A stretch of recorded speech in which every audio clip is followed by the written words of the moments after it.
मॅडमचे खरंच खूप आभार त्यांनी आम्हाला डॉक्टर्स डे निमित्त इथं बोलवल्याबद्दल. आणि मॅडमचं एक सांगावंसं वाटतं की मॅडम जे आरोग्याविषयी आज काम करत आहेत त्याविषयी खरंच मी मॅडमचे खूप आभार मानते आणि अभिनंदन करते. कारण मॅडमला त्या दिवशी मी बोलता बोलता सहजच असा विषय आमचा निघाला होता. तर मॅडमनी इतके छान पॉझिटिव्ह रिझल्ट दिलेत, म्हणजे महिलांमध्ये जे इन्फर्टिलिटी आहे सध्याचं प्रमाण ते मॅडमनी जे आरोग्यातून दाखवले, जे व्यायाम घेतात त्यातून जे पॉझिटिव्ह रिझल्ट आलेत ना, त्याच्याबद्दल आधी मला मॅडमचं खरंच कौतुक करावं असं वाटतं. त्याच्याबद्दल मॅडमसाठी एकदा टाळ्या झाल्या पाहिजे. हे डॉक्टरकडून शक्य झालं नाही, ते मॅडमच्या व्यायामाच्या सानिध्यातून झालं, त्याच्याबद्दल खरंच खूप कौतुक आहे. आणि हाडांबद्दल सांगायचं झालं तर स्त्रियांमध्ये हाडांची समस्या ही खूप जास्त प्रमाणात आहे. कारण स्त्रियांमध्ये एक मासिक पाळी असते, परत ऋतुमुक्ती असते, म्हणजे पाळी जाणं किंवा थांबणं ही गोष्ट असते. परत बाळंतपण असतं, त्यामध्ये पण आपण काळजी घेत नाही. आधी आपण बाळाची काळजी घेतो पण आपली काळजी घेत नाही. त्यामध्ये काय करायला पाहिजे की आपण जास्त प्रमाणात कॅल्शियम घ्यायला पाहिजे. आपण गोळ्या घेत नाहीत तर किमान दुधाचे पदार्थ हे आहारात घेतले पाहिजे. जसे की पनीर आहे किंवा दुधाचे जेवढे पदार्थ आहेत, दही आहे किंवा ताक आहे, हे नियमित आपल्या आहारात असलेच पाहिजे. का तर त्यातून आपल्याला कॅल्शियम मिळतं. आणि स्त्रियांमध्ये हाडांचं दुखायचं प्रमाण हे सगळ्यात जास्त आहे. व आजकाल एकदम कमी वयाच्या मुली ते वयस्कर बायकांपर्यंत हाडांचे आरोग्य हे सांभाळणं खूप महत्त्वाचं आहे. कारण स्त्री एक खंबीर आधारस्तंभ असते घराची, आणि तिने जर आपली स्वतःची काळजी घेतली नाही तर मग तिचं घर सुद्धा तेवढंच कोलमडतं. ती आधारस्तंभ असल्यामुळे तिने स्वतःची काळजी स्वतःच घ्यायला पाहिजे.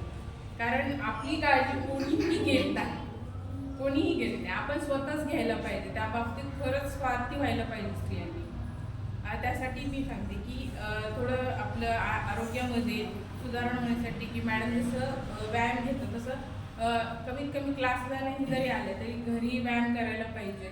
आपल्या आहारामध्ये कॅल्शियमचं प्रमाण आहे, ज्याच्यातून आपल्याला कॅल्शियम मिळतं, ते रोज नियमित घ्यायला पाहिजे. कारण ते बऱ्याचशा प्रमाणात आपल्याला रोज लागतं. कॅल्शियम म्हणा किंवा दुसरे घटक म्हणा.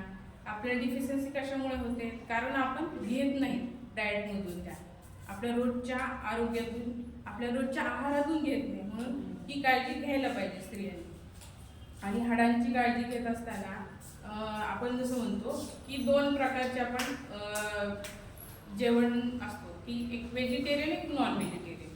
जे प्युअर व्हेज असतात त्यांच्यामध्ये विटॅमिन B12 ची कमतरता असते, कारण ते नॉनव्हेज नाही घेत. आणि प्युअर व्हेजमध्ये विटॅमिन B12चं प्रमाण हे खूप कमी प्रमाणात असतं.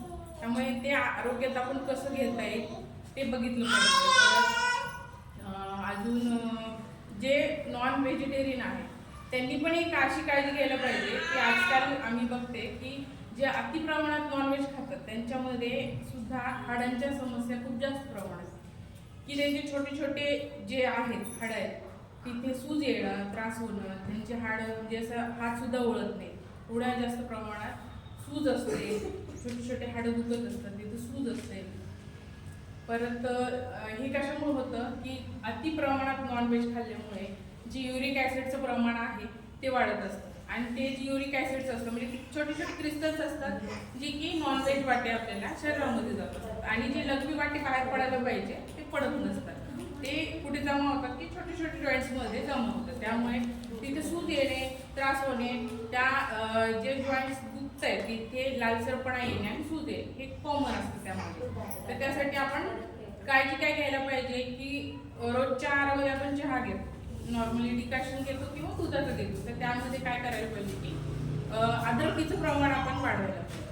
कारण त्याने अद्रकीच्या प्रमाणात वाढवल्यामुळे काय होतं की तुमचं लग्नाचं रेट जे आहे ते वाढतं. त्यामुळे त्याच्यातून फेकण्यास ती मदत होतं ते क्रिस्टल्स. अजून आपण काय करू शकतो, जसं की डिकॅशन चहा घेतो त्यामध्ये लिंबू पिळून घ्यायला पाहिजे. लिंबूने सुद्धा तेच काम होतं. तुम्ही हे छोटे छोटे गोष्टी जरी आरोग्यात तुम्ही अंमलात आणल्या तर तुमचं आरोग्य खूप चांगलं होऊ शकतं. धन्यवाद.